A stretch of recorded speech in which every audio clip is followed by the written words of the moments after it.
and the warehouse because they're big and they're ugly. Our PBX is really small. It's meant to be also something nice that you will be willing to have in front of your desk. And it's really easy to configure. We want it to be plug and play since the very beginning. I think most, if not all of the configurations will be ready to go. And I think, we have a nice product. We're going to make you a little demo, and then you'll let us know what you think about it. Sure. Yeah, perfect. So we brought this all, guys, because companies, the small and medium companies doesn't have a lot of money to buy the new technology, which is the IP phones. For example, this model of Astra, the cost is around $107, I guess. So small companies doesn't have the money to afford an investment of this big. So we are empowering companies to use what they already have in-house, or probably here and there, and the new technology. So let's see how it works. And the other thing is that the company is gonna be able to have a cell phone, for example, this one, which is counterpart. You know this guys, right? Counterpart. Yep. Yeah. So the company was gonna be, let's say, the manager is gonna be able to have his extension on his laptop or any other device. So I'm gonna do a real quick call to this one.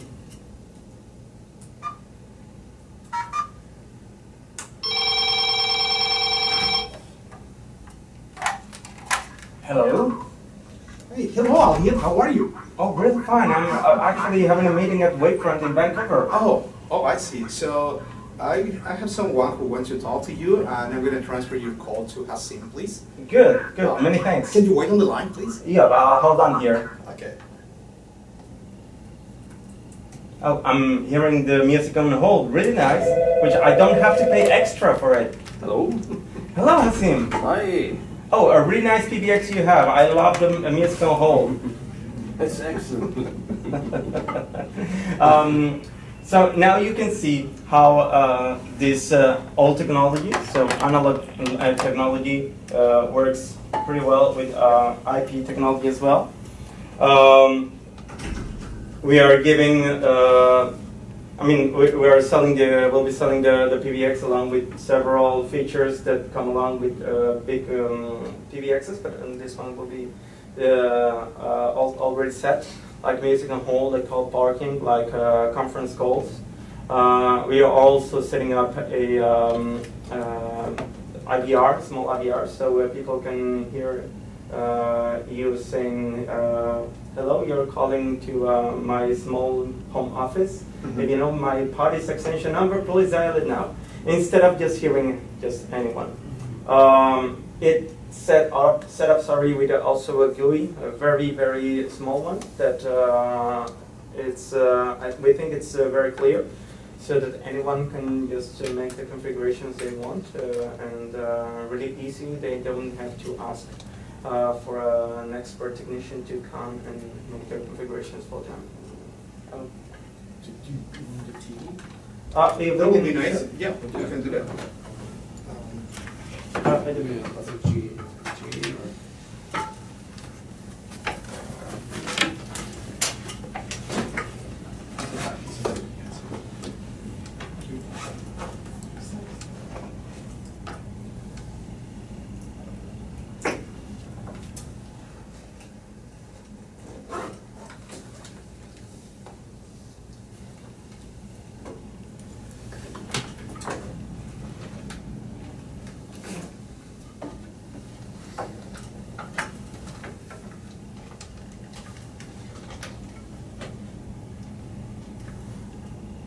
Okay. Right now it's in Spanish. It is gonna be translated soon. So we have in this first part how the analog and the IP lines are. We can just very quickly see how which ones are set up. If you go up, please.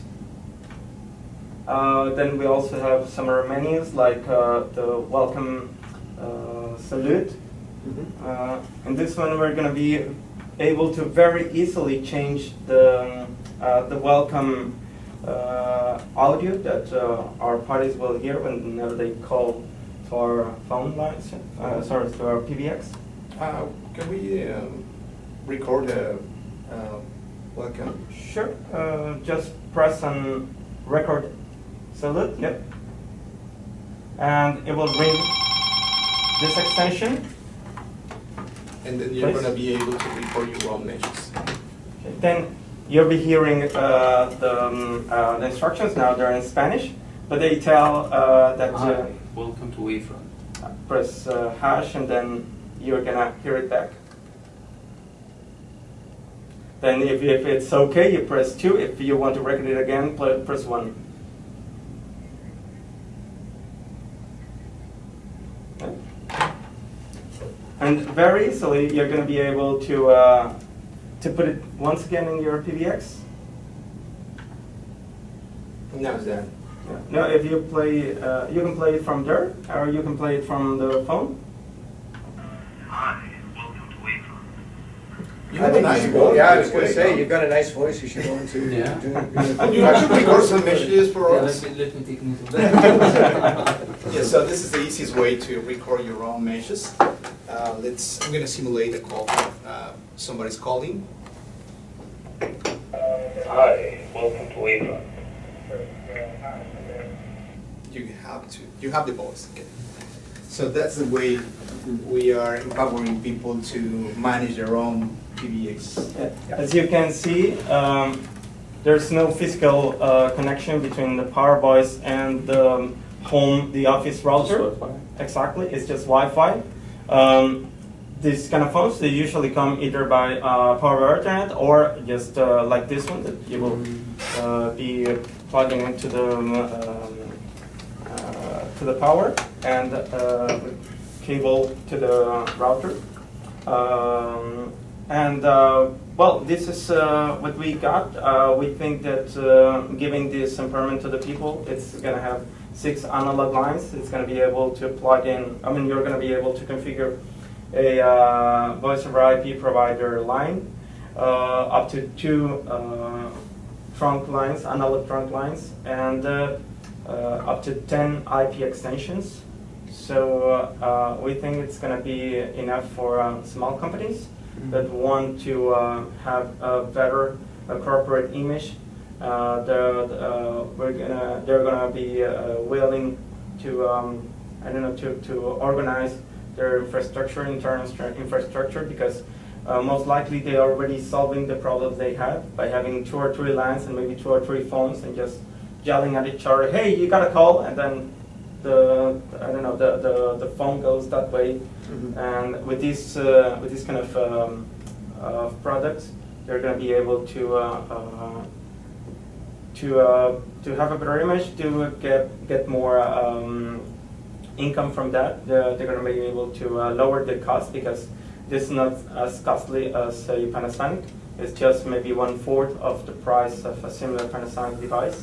And they're going to be able to have a better internal organization, which of course will, in the end, be good for them, so that they will be able to make more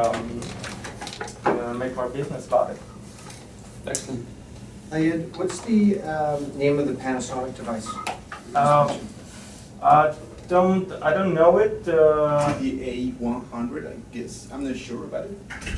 But I can. I'd just like to research it a little bit. Yeah. So, but it is actually the very common PBX, and the good thing is the idea is to bring to the market 1/5 of the cost of the even equivalent version, which is extremely inexpensive and very versatile. But I mean, that's your entry point, right? That's your, so to say, you've got Yeah, because a similar feature product at, a quarter or 1/5 the cost. But similar, but even greater possibilities because, I mean, I've visited, can you believe that, the number of companies where you see definitely those kind of devices which are historic. Yeah. They work.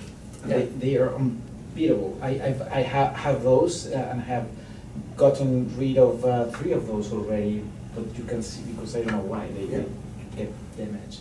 However, these are still working, and you go to company and they are still working. They have mixed. So the great idea of this and the great benefit of this is you can always mix. You can always go towards the future, because you can always buy newer stuff and it'll be compatible. They will be compatible. Yeah, we on purpose, brought that one, which is a very old one. That's my mom's sponsor. It's very important. Very important to get it. Yeah, and what Federico Watch what you say in front of it. But Federico says it's very important. We think that these kind of phones are immortal. It doesn't matter that you throw them away, you kick them. They're still it's- working. yeah. It is true. They are immortal. Yeah. Now, talking about carriers, Yeah. with Power Boys, you have the facility of have analog lines, 2 of them, just 2. But also you can configure an IPPV and a voice provider, Voice over IP. a voice over IP provider, so you can manage many calls as you want through your LAN, through internet. So either two, I can decide if I want to manage my traffic through the analog lines, or I can manage the traffic through the internet. So that's very important, because I can have my own number, let's say, my local number from my provider, and no matter if I'm in Mexico, I'm still having my number. I'm still having my company with me. So that's a future that is really cool. Yeah. So this VoIP providers would sell, potentially could be a channel for you to sell these. Exactly. Yeah. And providers like, you know the names. Panache, 8x8, Yeah. Finality. Yeah. So they might be not interested on selling this. They don't care about this technology.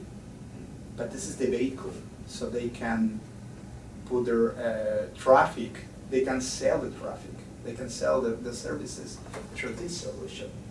Either to analog lines or through the internet. So it could be a very, very good business to grow along with those kind of providers. Yeah, we think for voice over IP providers right now, the problem is how to lower down the technology they have, the IP technology, to analog technology that many people have, that maybe small entrepreneurs have, because they might not have $106 to buy an IP phone, but they do have these analog phones somewhere there. So with this, we can finally make this connection between these analog lines and these entrepreneurs with the voice over IP providers, I mean, we'll be giving the customers some services that they will need, that they will empower, and that will make grow their businesses as well. Yeah, definitely.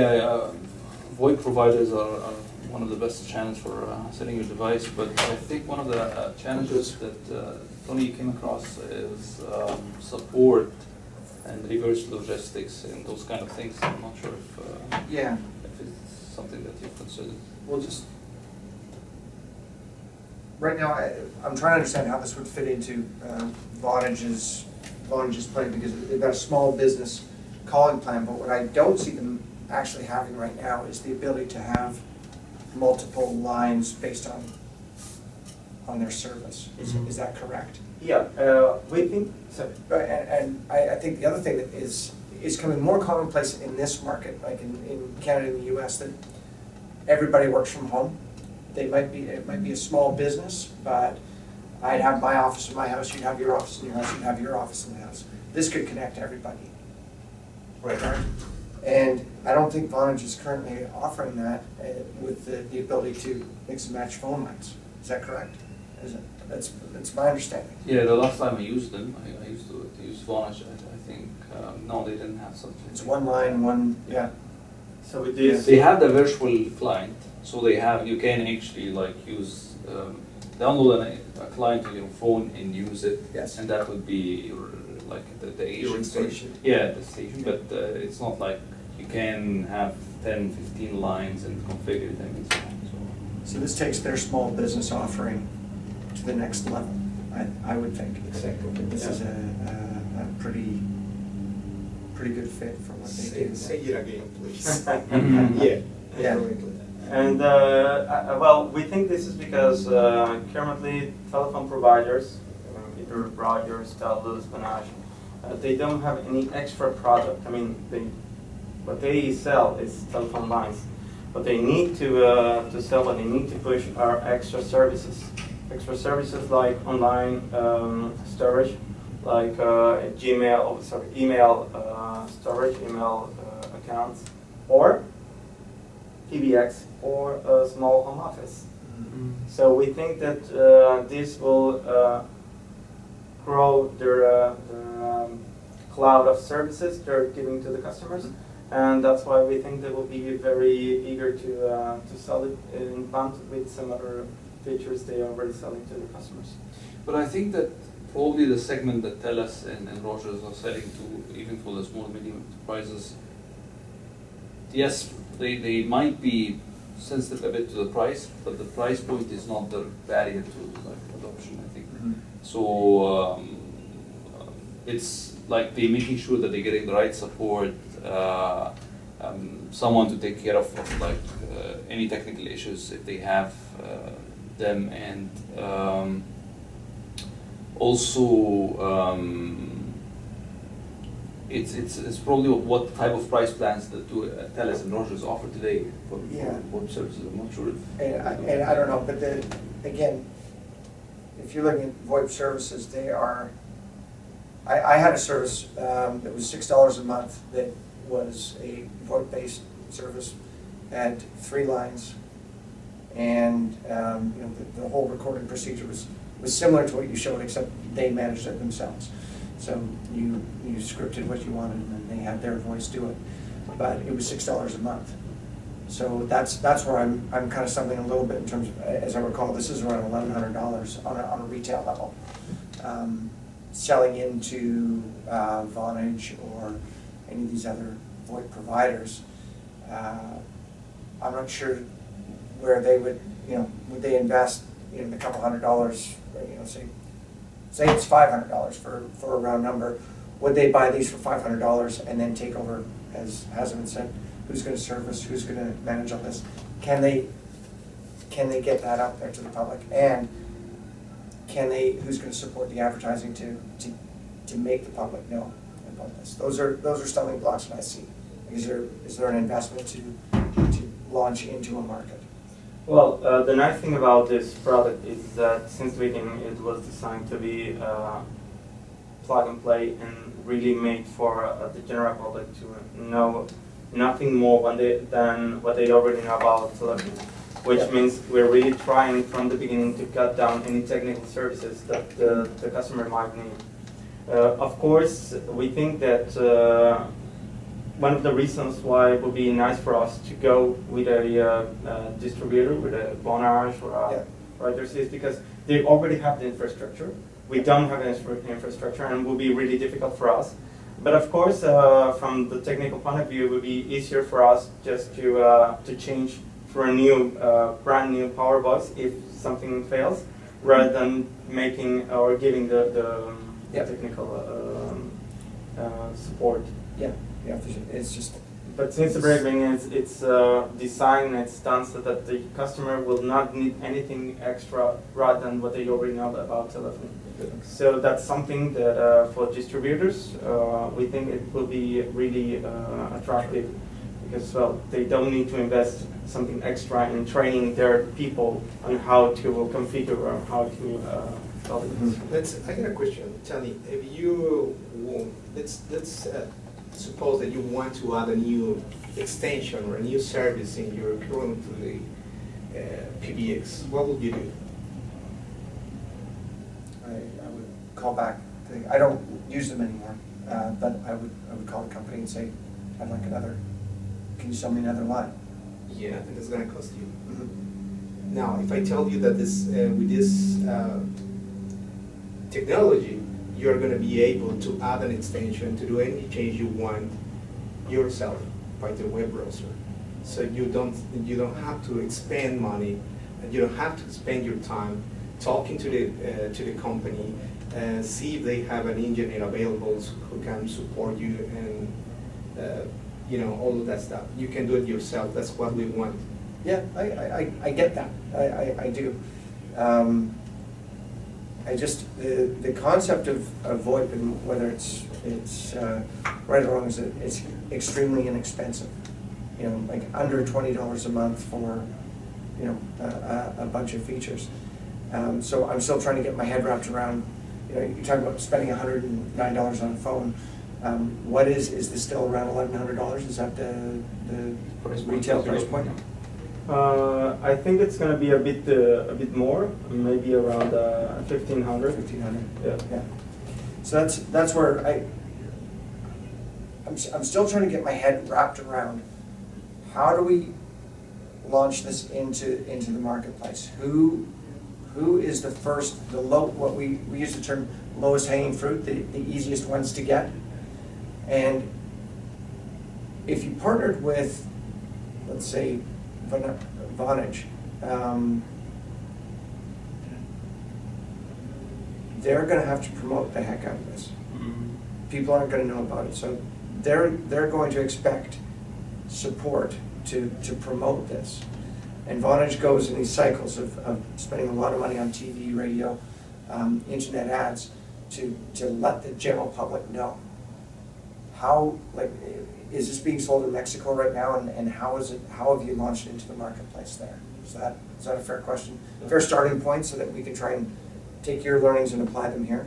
We're just launching the product, so we want to launch it both here in Vancouver and in Mexico. Yep. And I think it will depend a lot. I mean, the correct answer to that question will depend a lot in which distributors or which first customers, being Vonage or whatever else, are their cycles in, and how we can get into that. I think that once again, the best for us will be just to get into, be part of those marketing strategies they already have. Maybe we will need to pay